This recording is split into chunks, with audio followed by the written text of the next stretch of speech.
වටේ ඇති අත්මාළුකුයි ලූල් බාලු කට්ටිය. ඒකත් ගනින්නකෝ. මලේ. අගාට කන්නාසින්දා ඕලුමේ කිලාගෙන මීසට උයාගෙන ආවා. ඇලියම කොටනේ සම්බෝලයක් පල්ලා ගන්න. එහෙම කොහමද? මොකද අයියන්දිලා අක්කන්දිලා හැමදාම මේ එන එකක් කිය. මේ පැටව මීටිලා මේ ඇවිත් තියෙනවා. ඉස්සෙල්ලාම ආපු එකේ උන්ට කටට දාන්න පත් වේලක් නොදී යවන්න පුළුවන් නෑ. කුකෙක් මරාගෙන ආවා අයියලට මෙයාල. හරිකා?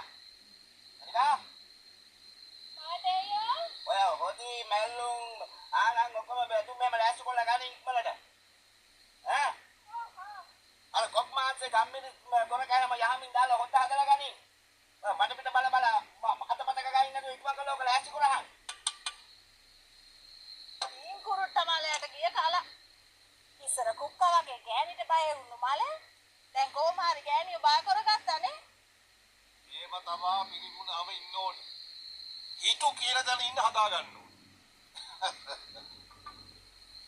මගේ වදනට එලින් ගියොත් ඉතින් උන්ද ආයි. මේ පැල් කොටිමත් කනවා එහෙම නෙමෙයි. ආහා.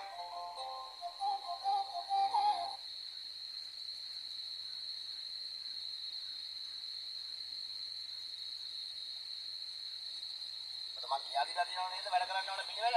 මට ඒක අමතක වුණාද? ඔය ඉපත බත කියලා ගනි. මගේ අක්ෂාරුට මොකද වෙන්නේ කියලා දන්නව නේද? මලයා ඒකේ වදන්න ඉන්නේ. ලෙන්ගතු කමඩ කතා කරහන් උතරින් දන්නේ නැතුව. ඒකේ බඩත් උස්සාන විදින දුක පේන්නේ නැතේ. දරුවෙක් වදන්න ඉන්න ගෑණියෙකුට තමුන්ගේ ස්වාමියාගේ කරුණාව